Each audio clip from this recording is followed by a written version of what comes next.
கொலை பண்ணின dead bodies கூடவே இந்த மர்டரர் எதுக்கு 3 நாள் தங்கி இருந்திருக்காரு? 1922 ஜெர்மனியில் ஊருக்கு ஒதுக்குப்புறமா தனியாக நார்மலாக பார்த்தாலே பயமுறுத்துகிற மாதிரி இருக்க ஒரு ஃபார்ம் ஹவுஸில் ஒரு ஃபேமிலி வாழ்ந்துட்டு வந்திருக்காங்க.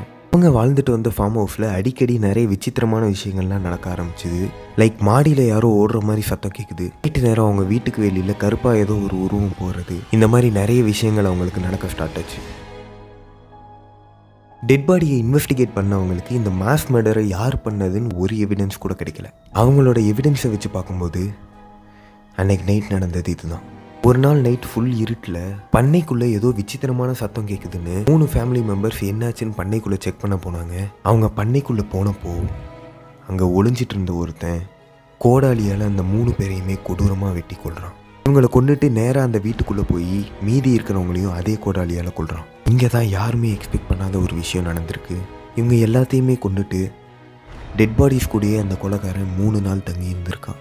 டெட் பாடிஸ் கூடயே தூங்கியிருக்கான், சமைச்சு சாப்பிட்ருக்கான், அதுக்கப்புறம் டிஸப்பியர் ஆகிட்டான். 3 நாள் அந்த வீட்டில் தங்கியிருந்தும் ஒரு சின்ன க்ளூவை கூட அந்த கொலைக்காரன் விட்டு வைக்கல. கடைசி வரையிலும் இந்த மாஸ் மர்டரை பண்ணது யாருன்னு கண்டுபிடிக்கவே முடியல.